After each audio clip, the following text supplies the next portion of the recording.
Salut et bienvenue dans cette première vidéo de la série de vidéos sur le développement personnel. Ici Monsieur Georges Biko. Je serai donc avec vous tout au long de cette série.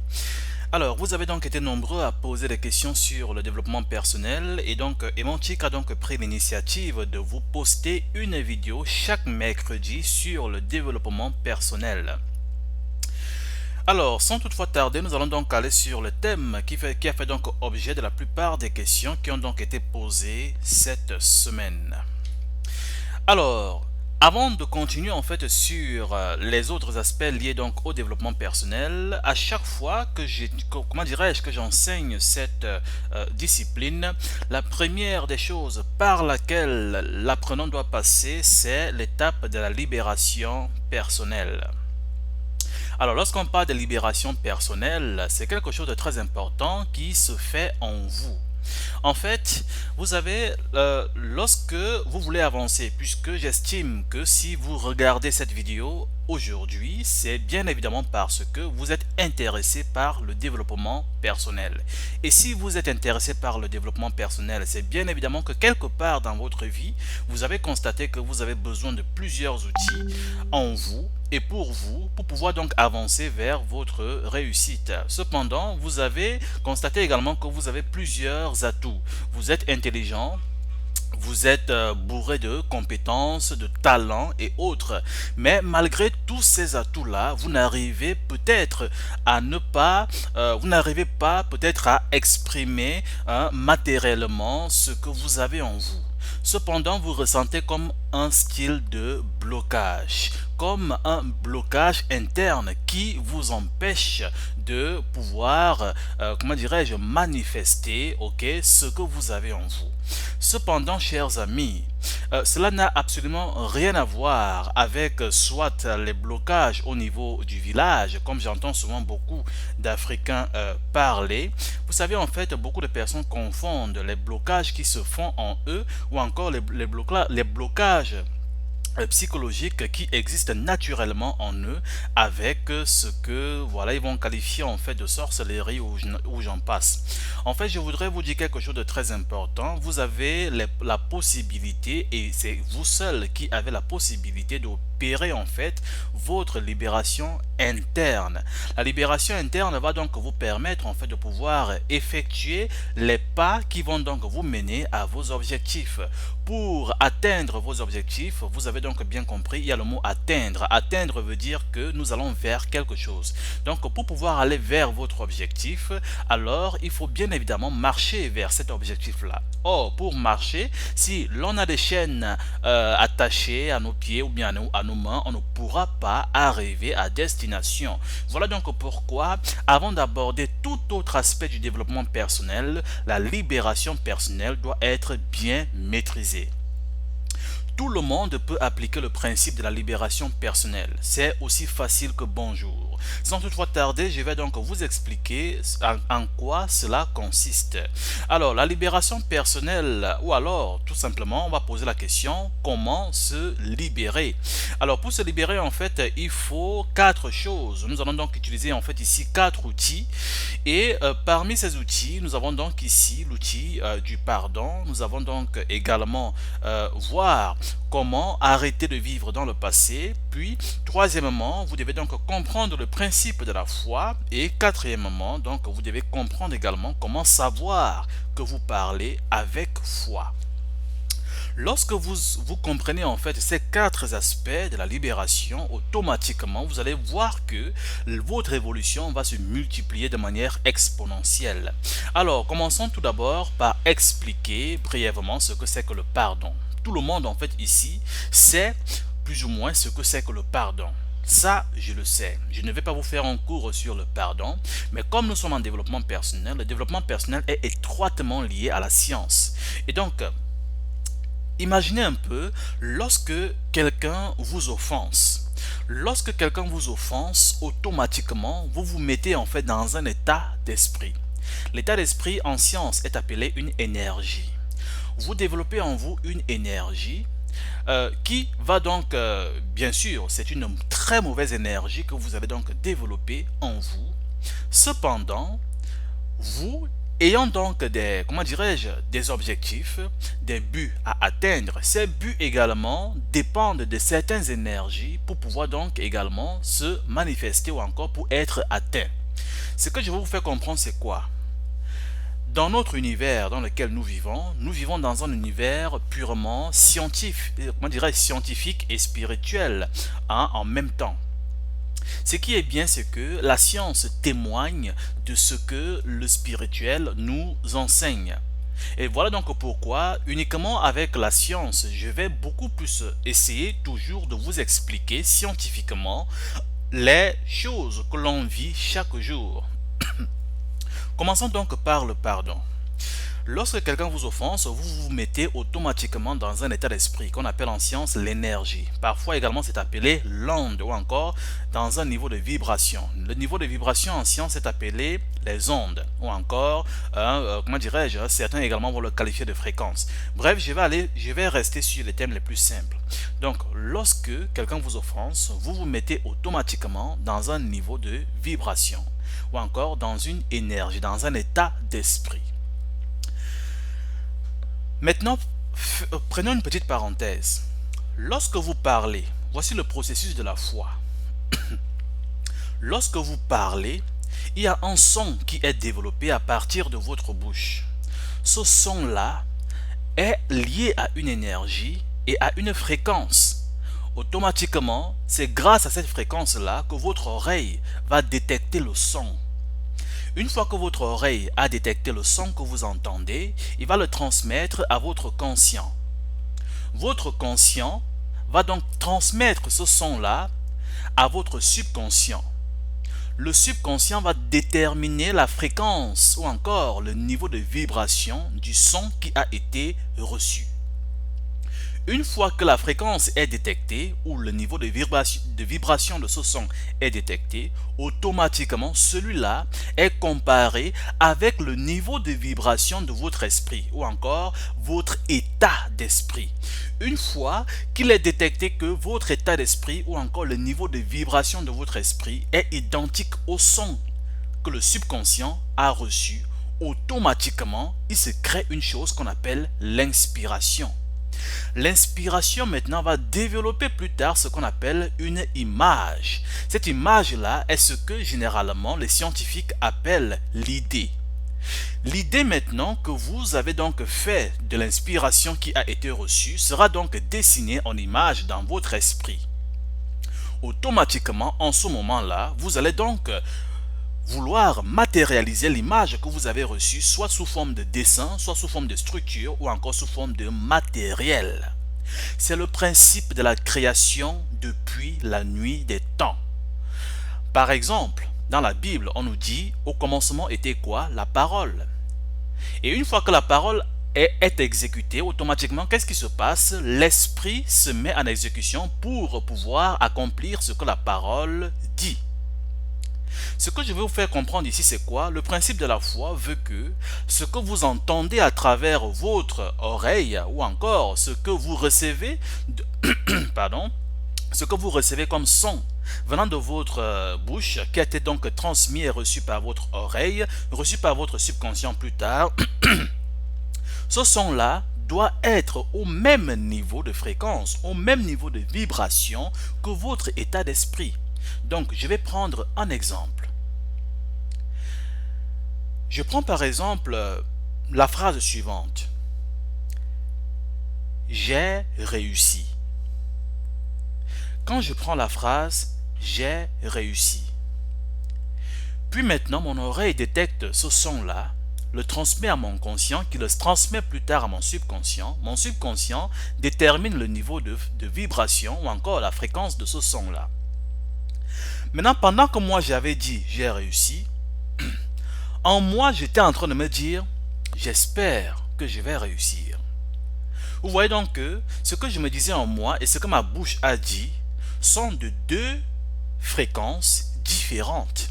Ce qui fait que lorsque le subconscient va recevoir la fréquence de la phrase j'ai réussi, il va la comparer avec mon état d'esprit. Or mon état d'esprit c'est quoi? J'espère que je vais réussir. En ce moment, lorsqu'il va vouloir comparer en fait les deux fréquences, mon subconscient va déterminer tout simplement que les deux fréquences sont différentes. Et comme les deux fréquences sont différentes, aucune inspiration ne sera créée. Et comme aucune inspiration ne sera créée, aucune image de la façon dont je dois réussir ne sera manifestée dans mon esprit. En religion, on appelle cette image-là également la révélation. Mais nous restons scientifiques. C'est le principe, comme je vous l'ai dit tout à l'heure, tantôt, c'est le principe de la création depuis la nuit des temps. Celui qui a créé la chaise a commencé par se dire « Je vais créer la chaise pour m'asseoir ». Une fois qu'il a dit cela, son oreille a entendu la phrase « Je vais créer la chaise ». L'oreille a transmis cela au conscient, le conscient a transmis cela au subconscient, qui a donc déterminé la fréquence ou encore le niveau de vibration. Lorsque le subconscient détermine que le niveau de vibration est identique à l'état d'esprit de celui qui a dit « Je vais créer une chaise », parce que dans son état d'esprit, il se voyait déjà en train de créer la chaise. Donc, conclusion, les deux fréquences étaient identiques. Qu'est-ce qui se passe donc ensuite? À cause de cela, automatiquement, il y a eu contact entre le son et l'esprit. Ça a produit donc ce qu'on appelle l'inspiration. L'inspiration a donc développé l'image de la chaise au niveau de l'esprit du créateur de la chaise. Celui-ci a donc matérialisé cette image-là en la dessinant.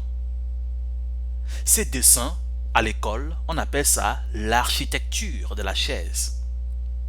Une fois que l'architecture de la chaise a donc été développée, dessinée, automatiquement, il est donc allé à la forêt, il a pris du bois, l'a taillé et automatiquement a tout simplement reproduit ce qu'il avait précédemment dessiné. Et aujourd'hui, tout le monde utilise la chaise. Nous sommes faits à l'image de notre Créateur. C'est ainsi que notre Créateur a créé toutes choses qui existent. Nous aussi, de la même façon, nous créons de la même façon. Conclusion, ça veut dire quoi? Si je dis quelque chose qui n'a absolument rien à voir avec mon état d'esprit, je ne verrai jamais cette chose-là se manifester dans le monde physique. Revenons maintenant au pardon. Lorsque quelqu'un me fait du mal, je suis offensé. Cela produit en moi automatiquement un état d'esprit. Cet état d'esprit est identique à une énergie particulière. Cependant, le soir, je m'en vais maintenant peut-être devant mon ordinateur et je me dis il y a des choses que je vais faire pour réussir.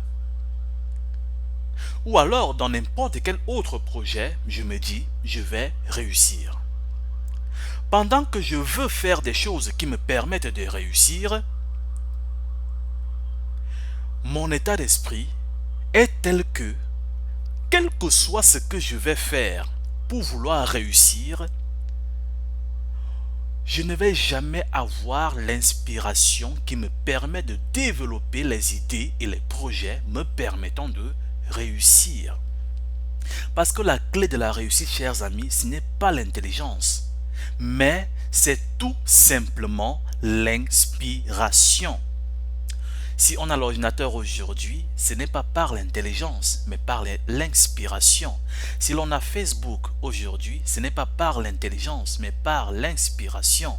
Si l'on a Google aujourd'hui, si l'on a Apple aujourd'hui, si l'on a tout ce que nous voyons aujourd'hui, cela n'a jamais été par l'intelligence, mais uniquement par l'inspiration. Tout le monde est intelligent. Beaucoup de personnes ont vu leurs camarades à l'école avec des meilleures moyennes, premiers de la classe, etc., etc. Beaucoup ont été encouragés dans leur intelligence, dans les mathématiques, les physiques et autres, mais après leurs études, n'ont absolument rien fait dans le cadre professionnel de leur vie. Il y en a beaucoup comme ça qui uniquement étant focalisés sur leur intelligence, sont passés à côté de ce qui permet de créer et de réussir dans la vie, c'est-à-dire l'inspiration. Alors, ce que je voudrais vous dire ici, c'est quoi? Par rapport au pardon, lorsque, excusez-moi, lorsque vous êtes dans un état d'esprit de, de l'offensé, de celui qui a de la haine pour quelqu'un d'autre qui l'a offensé, de manière automatique, vous vous bloquez déjà dans la source d'inspiration qui doit vous conduire à votre propre réussite. Ça, c'est absolument clair.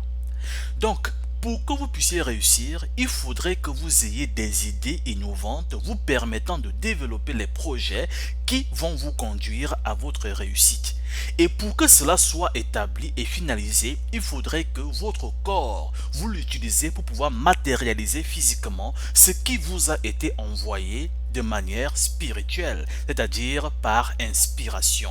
Or, pour que cette inspiration puisse avoir lieu, il faut qu'il y ait une compatibilité entre ce que vous vous dites chaque jour dans, par exemple, vos prières. Quand quelqu'un prie, par exemple, chaque jour, disant, voilà, par la foi, je compte sur mon Seigneur pour pouvoir donc atteindre tel ou tel objectif chaque jour. Et je sais avec conviction que le Seigneur va m'aider.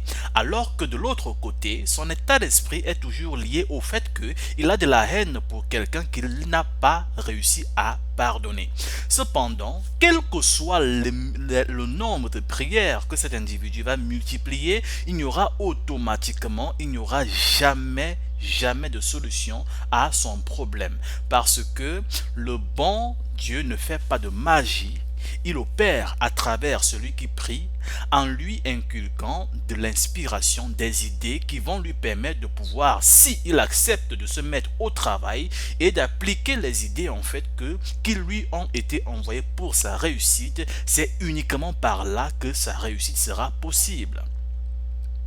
Donc, pour cela, il faudrait que votre esprit soit au même état de vibration que ce que vous vous dites, ou alors que ce que vous dites dans vos prières. Donc, voilà donc pourquoi le premier outil, la première étape de la libération personnelle passe donc par le pardon. Donc le pardon est l'étape la plus importante de la libération personnelle. Alors, deuxième point, arrêtez de vivre dans le passé. Ça, c'est la deuxième étape de la libération personnelle. Lorsque vous avez déjà eu à pardonner, à vouloir oublier, vous allez donc vous rendre compte que la plupart des personnes qui veulent pardonner confondent souvent le fait d'avoir pardonné et le fait d'oublier. Oublier et pardonner, c'est pas la même chose. Je vais vous donner une astuce. Lorsque vous voulez pardonner quelqu'un, la meilleure façon de pardonner à une personne, ou encore de pardonner une personne, c'est de prier pour la personne. C'est de prier comme si cette personne-là, vous étiez absolument cher. Faites comme si dans vos prières, cette personne était plus chère que votre propre mère. Priez pour la personne comme si vous vouliez en fait que la personne demain réussisse également sa vie. Mais faites-le sincèrement. Lorsque vous aurez fait ça, vous aurez humilié votre personne qu'on appelle l'ego.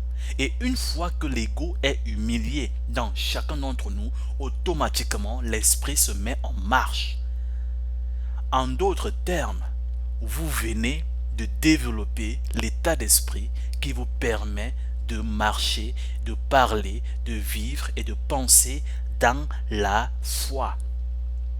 Donc, voilà donc en ce qui concerne cela. Donc, comment donc arrêter de vivre dans le passé? Vous savez, on n'arrête pas de penser. La pensée, c'est quelque chose qui est non-stop. Donc, cependant, si vous voulez donc vous arrêter de vivre dans le passé, la seule chose que vous devez faire, c'est de commencer à vivre dans le présent.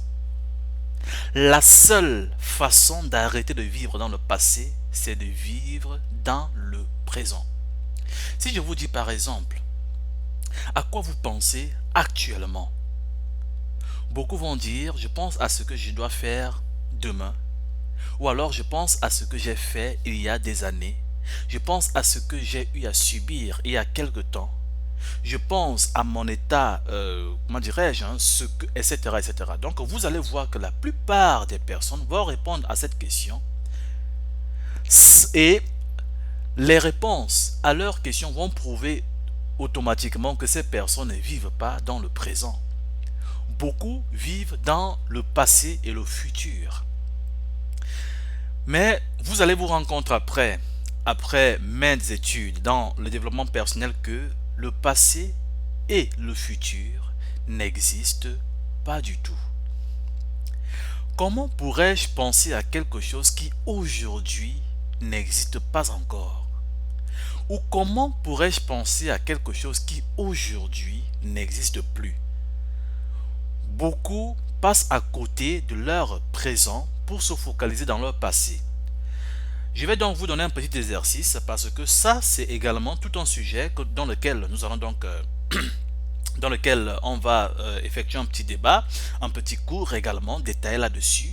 Mais pour vous donner un astuce pour arrêter de vivre dans le passé, voici une astuce pratique que vous pouvez donc utiliser, un exercice. Chaque jour, vous pouvez toujours commencer à vous imaginer vous-même. C'est-à-dire, vous pouvez fermer les yeux et commencer à vous imaginer, de telle sorte à ce que vous vous voyez déjà, c'est-à-dire vous sentez tout votre corps, sentez comment vous respirez, sentez comment vos muscles sont relâchés. Bref, l'importance dans l'exercice est de, comment dirais-je, c'est un peu comme si vous étiez en train de vous tâter, mais dans votre imagination. Donc, vous êtes en train de vous ressentir, mais dans votre imagination. Vous fermez les yeux et vous vous dites, comment je respire en ce moment? Comment je me sens en ce moment? Comment est-ce que, c'est-à-dire, vous pouvez même imaginer vos os ou bien une lumière blanche dans votre corps. Vous pouvez imaginer en fait comment est-ce que vous vous portez, mais vous pouvez faire cela juste pendant quelques secondes et vous allez voir, à chaque fois maintenant que vous le faites, vous allez après un moment oublier totalement le passé. Alors cet exercice va donc vous permettre, c'est-à-dire ça peut causer parfois des petits trous de mémoire parce que vous maintenant vous focalisez beaucoup plus sur le présent et vous ignorez totalement le passé. Au début, ça peut provoquer des petits trous de mémoire, mais avec le temps, vous allez voir que vous allez totalement vous adapter, comment dirais-je, à cet exercice-là. Donc, à chaque fois que vous vous levez le matin, dites-vous qu'est-ce que je dois faire aujourd'hui. Focalisez-vous uniquement sur ce que vous devez faire aujourd'hui. Laissez ce que vous avez fait hier. Laissez ce qui vous est arrivé avant-hier. Focalisez-vous uniquement sur ce que vous avez fait aujourd'hui.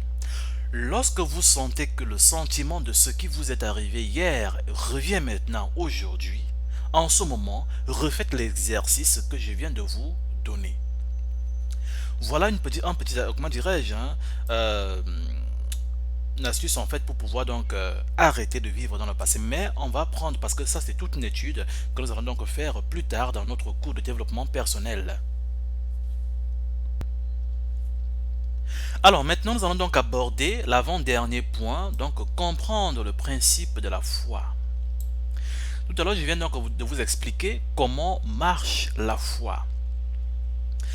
Ici, je vais tout simplement donner quelques petits détails pour appuyer l'explication que je viens de donner. Vous savez, en fait, beaucoup de personnes, surtout pour ceux qui aiment, pour ceux qui vivent une vie spirituelle dans la prière, pour ces personnes-là, et j'en fais partie, la foi, c'est quelque chose de capital dans la réussite d'une prière. Quand, dans la foi, je dis quelque chose qui n'a absolument rien à voir avec mon état d'esprit, il est impossible, quel que soit le nombre de jeûnes ou de prières que je fais, que ma prière s'exauce. Il est impossible. Toutes les religions s'accordent là-dessus. La foi vient de ce que l'on entend.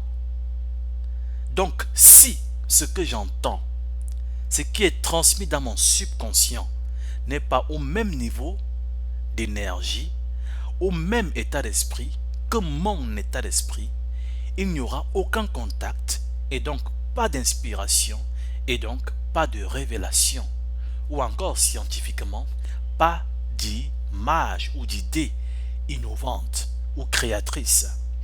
Donc voilà en fait pourquoi il est également dit par exemple dans la religion chrétienne que si vous demandez quelque chose en priant et que vous croyez déjà l'avoir reçu, alors cela vous sera accordé.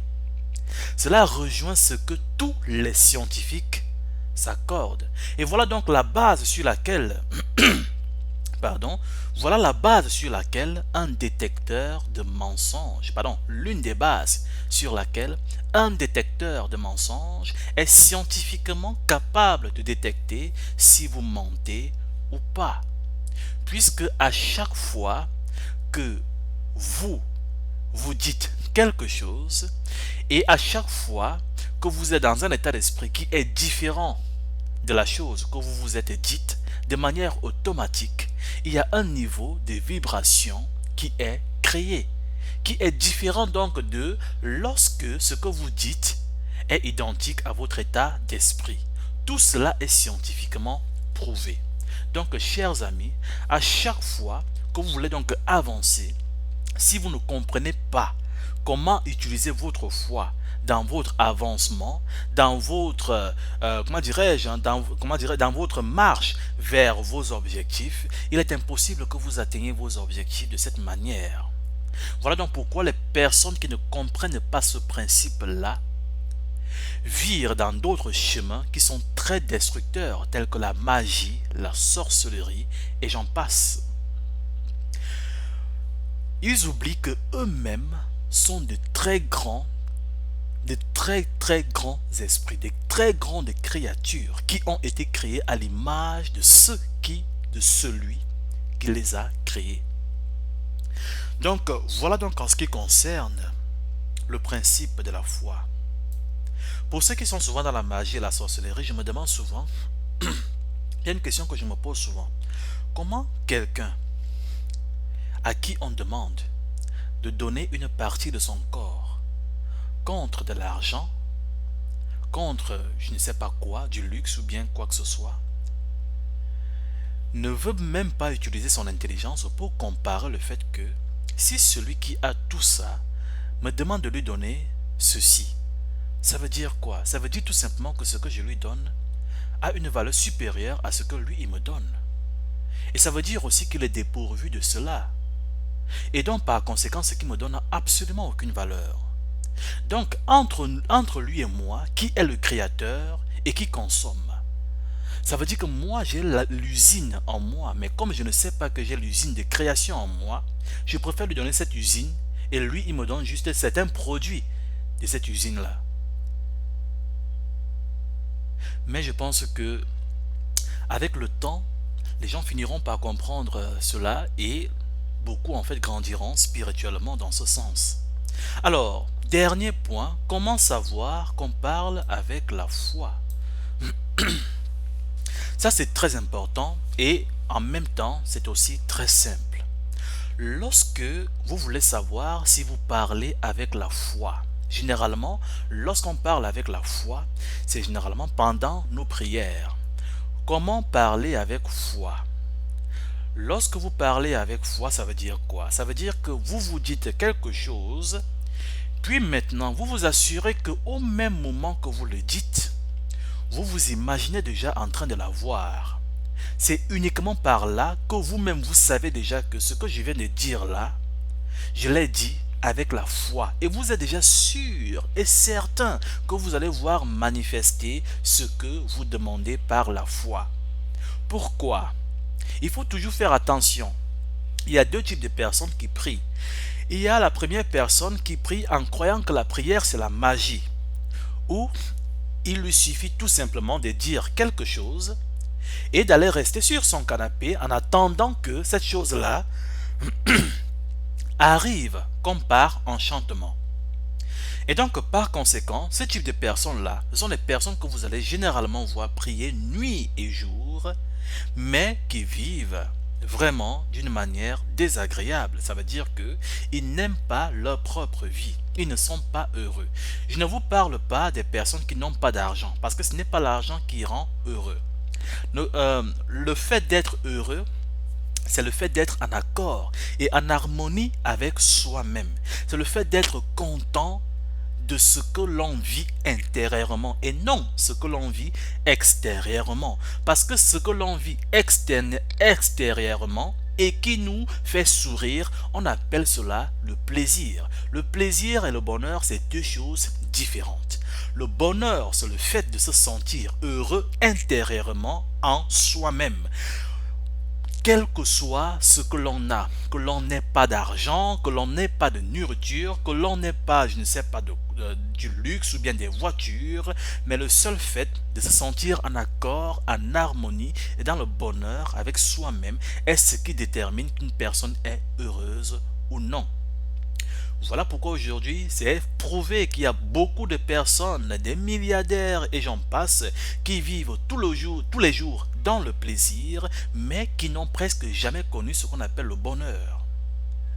Donc, du coup, lorsque vous êtes dans la foi et que vous la manifestez pendant vos prières, cela va commencer à induire en vous la confiance en soi, la confiance de soi. Et à chaque fois, vous saurez que la prière que je viens de faire va provoquer en moi une inspiration qui va plus tard provoquer des messages, c'est-à-dire des idées, des révélations sur comment je dois faire ceci ou cela. Et une fois que je me mets donc en marche pour pouvoir donc faire cela, en ce moment, c'est là où moi je suis donc en train de être utilisé comme un outil de manifestation de ce que j'ai demandé.